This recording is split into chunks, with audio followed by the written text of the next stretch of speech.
Papa León XIV preside en el Coliseo una oración por la paz en el mundo, acompañado por representantes de diversas religiones y culturas. El cardenal Porras de Venezuela denuncia intentos de impedirle celebrar la misa de acción de gracias por la canonización de San José Gregorio Hernández.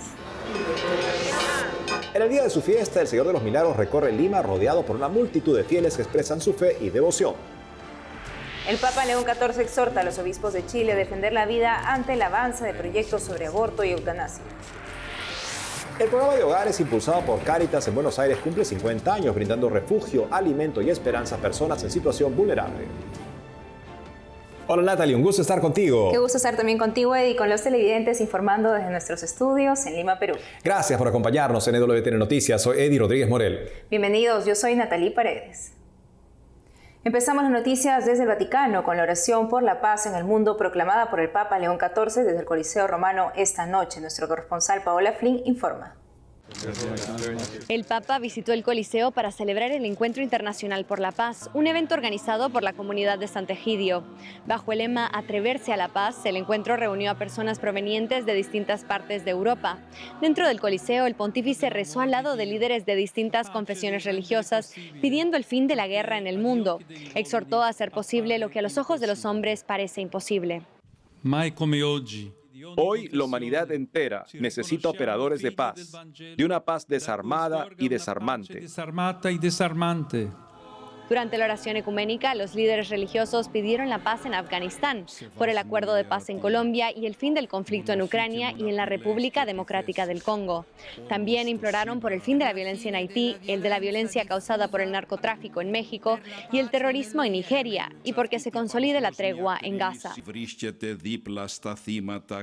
Fuera del Coliseo, el Papa se dirigió a los participantes del encuentro.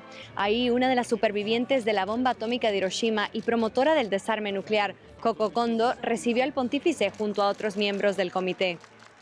Durante el encuentro dedicaron un minuto de silencio a las víctimas de la guerra, un momento que hará eco en la historia.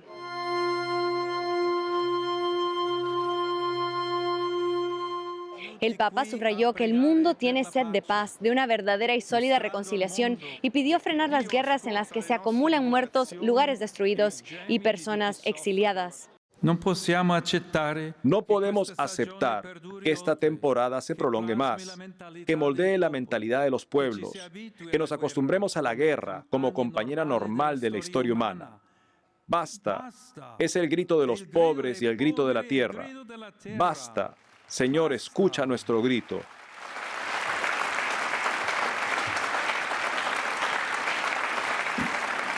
Signore, ascolta il nostro grido.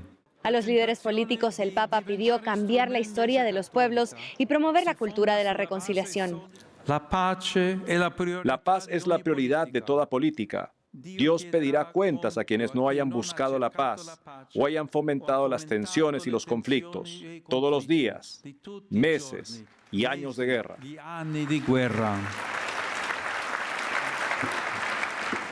El encuentro internacional comenzó con una serie de seminarios del 26 al 28 de octubre en los que se abordaron temas como el desarme, la crisis ambiental, la migración, la democracia y la solidaridad. Así lo explicó antes del inicio del evento una de las participantes.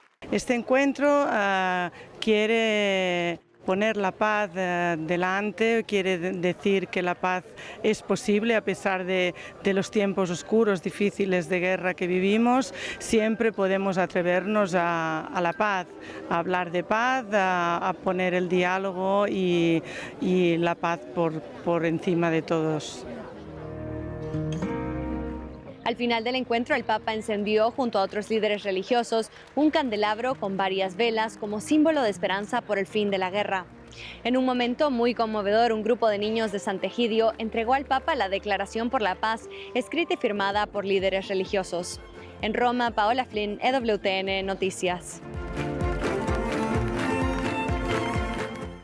Y ahora llevamos la atención a Venezuela, donde las tensiones entre la Iglesia y el gobierno de Nicolás Maduro vienen alcanzando nuevos niveles desde hace unos días, según los hechos alrededor del arzobispo emérito de Caracas. El cardenal Baltasar Porras, nuestro corresponsal Andrés Enríquez, nos cuenta.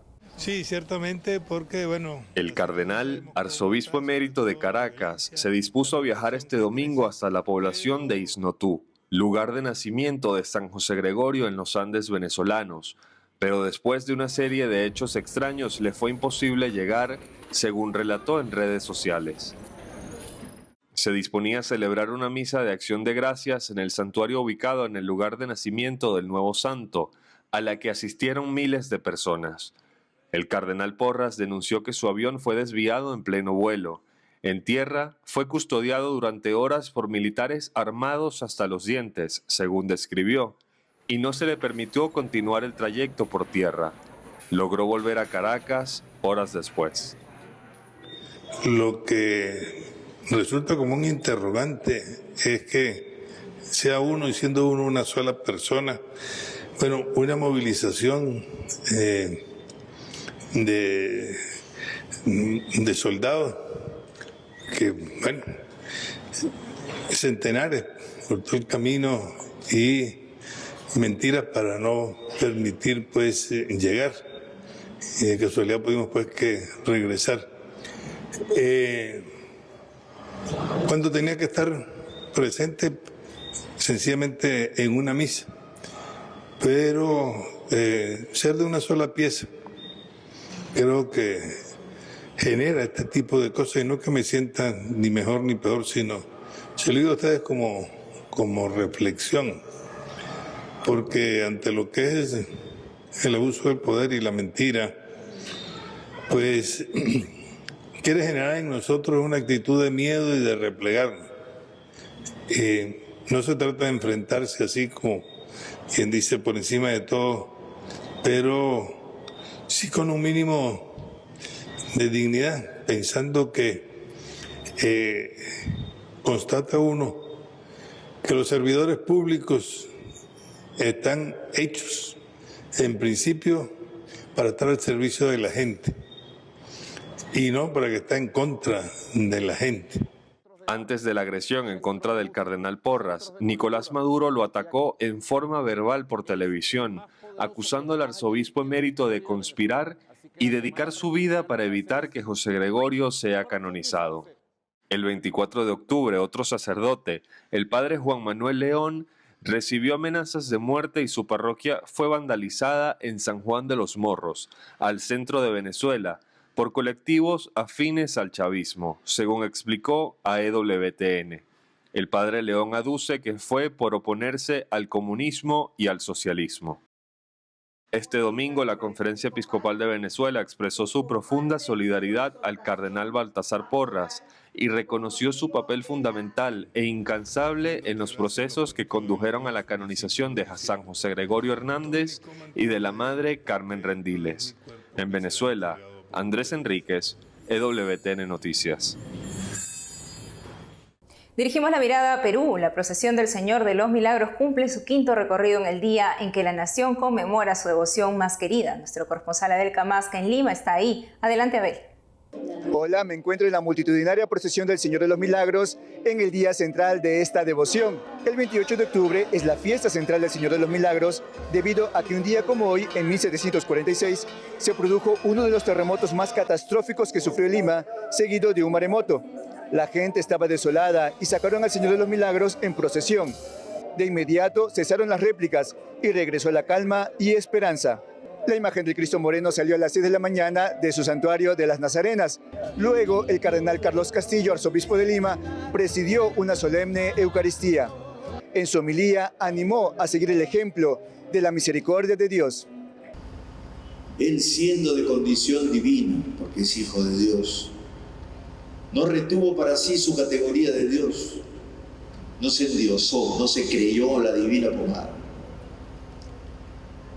sino que se anoradó, tomó la condición de siervo, esa condición que tienen la mayoría de los que están presentes aquí, gente que trabaja todos los días, que entrega su vida, que ayuda a sus hijos. Ser cristiano es ser servidor como Jesús. Desde la madrugada, numerosos fieles se acercaron para rendir honores al Señor de los Milagros. Todo nació por él, por parte de su familia. Su familia de él, cuando lo conocí, también venía acá. Y poco a poco nosotros hemos estado viniendo. Hace 7 años venimos. Y siempre pidiéndole salud al Señor y que nos cuide mucho a todos, ¿no? En general, a todo el Perú en general. Mi papá desde chiquita siempre me ha inculcado esto del Señor de los Milagros, la religión, y es más, mi familia tenemos como 4 personas que son de la hermandad, ¿no? Entonces se ha hecho una costumbre, es lindo acompañarlos y aparte sentir toda esta devoción de los peruanos, toda esta, ¿cómo podría decirlo? Como que unión que hace octubre, es muy bonito la verdad. Para mí que el Papa sea agustino y devoto al Señor de los Milagros es una bendición porque pues reafirma que esta devoción también tiene un peso eclesial, ¿no? No solo una tradición peruana, no una tradición limeña para nosotros, sino que es un regalo de Dios para toda la iglesia. Y reflejo de eso es que no solo lo celebramos aquí con gran devoción, sino en todo el mundo, ¿no? En donde hay comunidades peruanas. El anda del Señor de los Milagros llegará en este día hasta el Hospital Arzobispo Loaiza, donde bendecirá a numerosos enfermos. Será la parte más emotiva de todo este recorrido. La última vez que saldrá el Señor de los Milagros será el 1 de noviembre, fiesta de Todos los Santos. Adelante ustedes.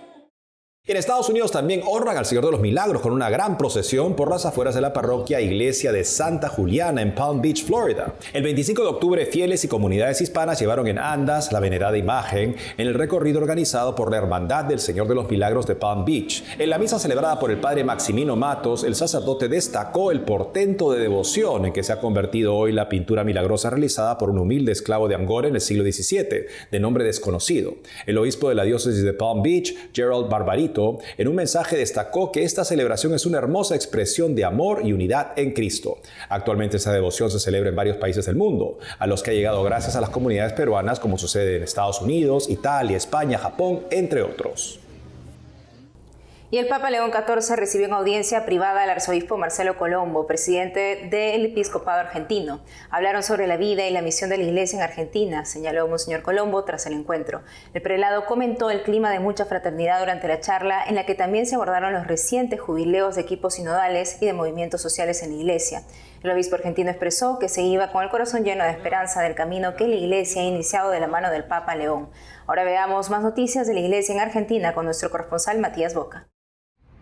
El Hogar Año Santo de Cáritas Buenos Aires celebró sus 50 años de vida. El centro de acompañamiento ubicado en el barrio porteño de San Telmo se fundó en 1975 durante el Año Santo establecido por el Papa Pablo VI. Fue el primer albergue de tránsito del país, hecho por Cáritas, para hombres adultos en situación de calle. El espacio cuenta con 65 plazas. Se trata de un edificio de 700 metros cuadrados de superficie, destinados a favorecer el desarrollo de personas en situación de alta vulnerabilidad.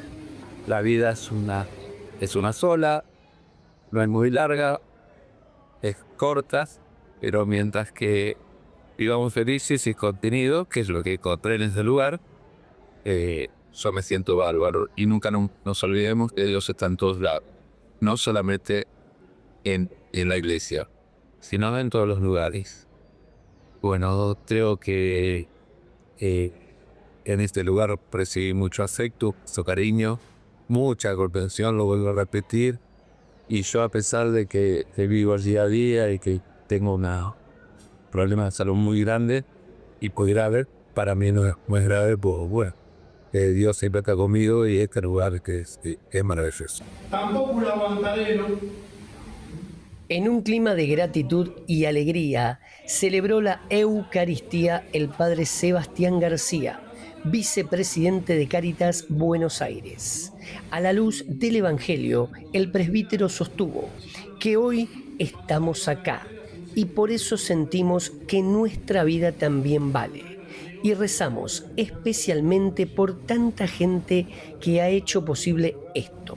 Somos todos hijos de un mismo Padre, y esa es nuestra alegría.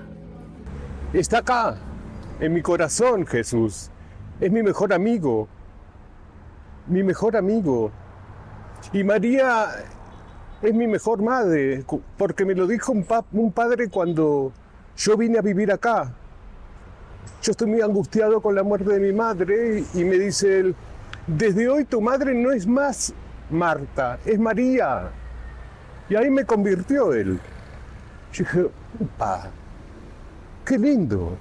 Entonces, Jesús es mi hermano, mi amigo, y María es mi mamá.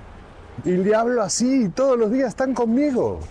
Diariamente en el hogar, un equipo de profesionales y la comunidad están abocados a que cada persona logre en la medida de sus posibilidades la reconstrucción de un proyecto de vida propio.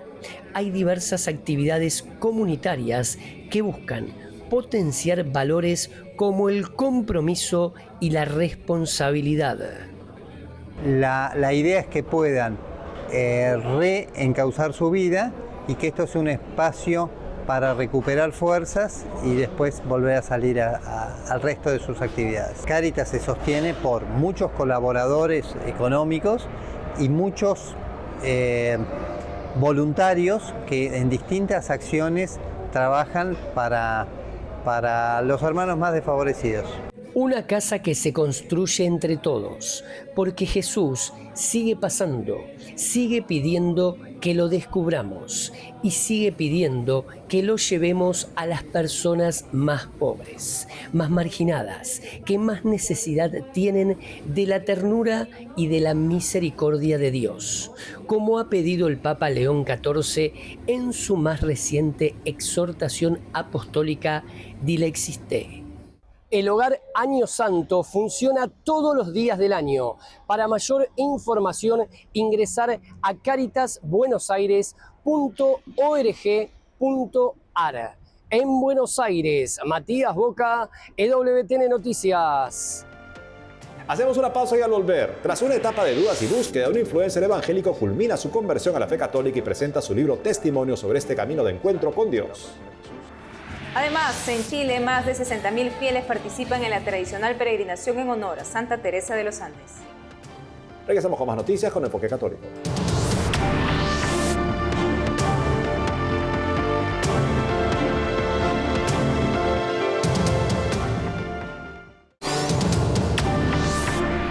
Y este lunes el Papa León XIV pidió a la Iglesia en Chile defender la vida sin claudicar y sin bajar la guardia ante el avance de proyectos legislativos sobre el aborto y la eutanasia en el país. Fue en audiencia privada con los obispos de la Conferencia Episcopal. También abordaron el tema de la migración en un contexto de creciente debate político en Chile a puertas de las elecciones generales. Santo Padre les alentó a seguir trabajando en la inclusión y el acompañamiento de los migrantes. Reporta Así Prensa.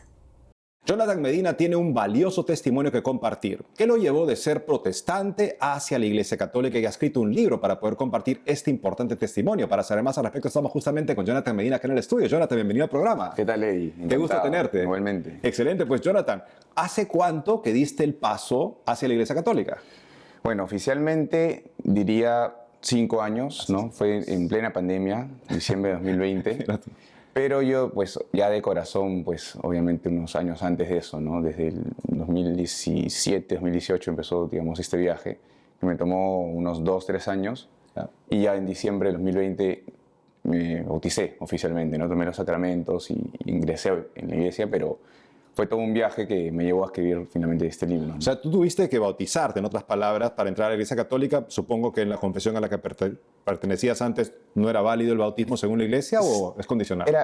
Sí, es una buena pregunta. Lo que pasa es que en teoría podría ser válido porque era trinitario, con agua, pero había una condición que faltaba, o probablemente faltaba, que era que tenga la intención con la que la Iglesia hace bautismo, que es la salvación de las almas, ¿no? Entonces, este bautismo más bien era el típico bautismo evangélico que trata de anular el bautismo católico, porque rebautizan a católicos que se han bautizado de bebés. Entiendo. Entonces, como había esa duda, el consejo que recibí, yo mismo decidí hacerlo, era mejor bautizarme, ¿no? En caso no sea válido. Subcondiciones, como se dice, ¿no? Básicamente, claro, en caso de que no fuera válido. Exacto. ¿Y qué fue lo que empezó a ti ese cuestionamiento, que es una gracia de Dios, en la que uno empieza a descubrir aspectos de la verdad que lo llevan hacia la Iglesia de Cristo? ¿Cómo comenzó ese camino en ti?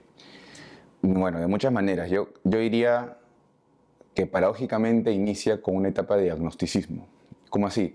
Cuando yo me hago agnóstico unos buenos años de mi vida, traté luego de abrazar una fe más razonable, una fe basada en las evidencias, ¿no? Eso me llevó a creer en Jesucristo, en su resurrección, en el Nuevo Testamento. Entonces, a partir de ahí dije, voy a abrazar una fe racional, ¿no?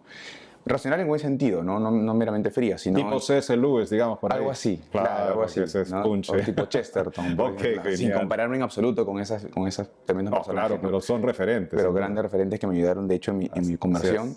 Entonces, como yo empecé a abrazar una fe ya más histórica, con mayor evidencia, fue ahí que yo me dije, ¿por qué soy protestante? Si el protestantismo nace, evidentemente, en el siglo XVI, es ahí que empiezo a indagar la historia que ya había descubierto desde mi conversión del agnosticismo al cristianismo, ¿no? Entonces ya había descubierto la tradición de alguna manera y sin darme cuenta ya la Iglesia Católica se había aparecido, ¿no? Con su tradición, con su belleza y sobre todo con su unidad, porque ahí fue clave. Yo cuando me hago de nuevo cristiano, obviamente me hago protestante porque era lo que mis papás me habían educado, empiezo a descubrir todas las fragmentaciones que hay dentro de la Iglesia o del protestantismo, ¿no? Y es ahí que digo, pues, ¿cómo puede ser el Evangelio tan dividido, ¿no? Y veo que la Iglesia aparece, la Iglesia Católica, con su unidad. Que obviamente eso no implica que no haya tensiones o ciertas divisiones, pero hay un magisterio que nos ayuda a vincularnos y nos da esa garantía de unidad, ¿no? Yo recuerdo cuando estaba estudiando yo teología, hice un máster en teología en la Universidad de Steubenville, tuve como profesor Scott Hahn, recuerdo cuando escuché su testimonio de conversión, una cosa que a su esposa, por ejemplo, cuando él se convierte gracias a empezar a rezar el rosario, porque él estaba prácticamente convencido de todos los argumentos, pero no sabía qué le faltaba hasta que alguien le dio un rosario, él lo rezó, se solucionó una situación imposible, dice, para él, y luego se olvidó del tema, y luego se dio cuenta que había sido un ingrato y empezó a rezarlo regularmente, y con eso se consolidó su conversión. Mientras que para su esposa seguía siempre el tema de la Virgen María como lo que no lograba superar hasta que finalmente sí lo entendió y ahora también es católica. Pero ¿hubo algún punto así en tu camino que particularmente era más difícil de superar, como un obstáculo tal vez hacia la Iglesia? De hecho hubo varios. Sin duda el tema de María es siempre gravitante, ¿no? Porque yo como protestante de nacimiento pues nunca había tenido un cariño hacia ella. Pero dentro de esos hitos puede haber sido, primero haber descubierto el error de sola escritura. Me acuerdo cuando descubrí y me di cuenta de esa evidencia, o sea, de esa falta de lógica tan clara, y darme cuenta de que la propia escritura ya era también tradición, solo que puesto por escrito, fue que dije, oye, esto me hace sentido, la sola escritura se me empezó a caer. Pero también con respecto al tema de María fue haber podido cruzarme con Dante Urbina, no sé si conoces a Dante Urbina. Que sí, por supuesto. Dante Urbina, gran amigo. O sea, él trabajaba también en la universidad donde yo trabajo y fue como medio providencial en que nos cruzamos un día y empecé a hacerle preguntas sobre María específicamente, ¿no? Y él me ayudó mucho y sin duda creo que María ha sido clave en mi conversión. Y es otra historia de conversión también, por supuesto, la de Dante, porque él viene también pues del ateísmo prácticamente y ahora es una persona que defiende ejemplarmente con muchos argumentos la fe católica. Frente a muchos frentes, ¿no? Así es. Y muy curioso esto del tema de María también porque yo finalmente me bautizo, por gracia de Dios, el día de mi cumpleaños, que es 8 de diciembre. Ok, yo había nacido, pues, digamos, por... Tú naciste mariano, solo que no lo sabías. Exacto, tal cual, no lo sabía. Pues háblanos sobre tu libro, ¿dónde se puede conseguir y qué vamos a encontrar en el libro? Sí, bueno, mi libro se puede conseguir ahorita está en la librería del Bazar de Baltasar, que está en la parroquia Sagrado Corazón de Jesús. Ok. Espero pronto. ¿Esa parroquia dónde se encuentra? ¿Sagrado Corazón de Jesús? En Derby, Surco. Ah, claro, el Santuario Sagrado Corazón de Jesús, tan bonito, sí, claro. Sí. Y también... En Lima, la ciudad de Lima. En Lima, así es. Espero ponerlo en Paulinas, no sé, estoy viendo eso todavía, pero también en Amazon para, digamos, el público extranjero. Porque aquí nos escuchan de todos lados. Tal cual. Pues Jonathan Medina, qué gusto estar contigo hoy y que nos compartas tu testimonio. Esperemos poder conversar sobre otro de los temas en particular de este camino hacia la barca de Pedro, como dice el título de tu libro. Muchas gracias por haber estado con nosotros el día de hoy. Gracias a ti, Eddie. Encantado. Un gustazo. Gracias.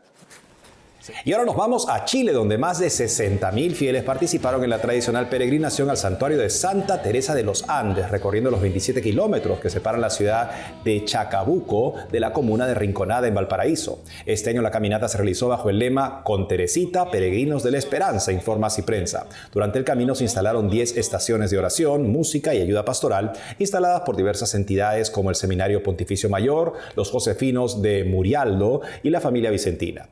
La Santa Eucaristía Eucaristía final fue presidida por el obispo auxiliar de Santiago, Alberto Lorenzelli, quien invitó a los peregrinos a acercarse a Jesús tal como son, con sus preguntas, cansancios, sueños y esperanzas. Además, destacó a Santa Teresita de los Andes, instando a seguir su ejemplo, quien en su juventud descubrió que el camino de la santidad no era hacer cosas grandes, sino amar en lo pequeño, confiar en Dios y vivir con humildad su fragilidad. Santa Teresa de los Andes murió a los 19 años. Profesó como religiosa carmelita in articulo mortis, es decir, a punto de morir. Amigos, esto ha sido todo por hoy. Gracias por habernos acompañado hasta aquí. Saben que pueden seguirnos en las redes sociales, también de lunes a viernes a las 12 del mediodía hora de Miami en Radio Católica Mundial y su programa Más que Noticias con un servidor. Hasta entonces.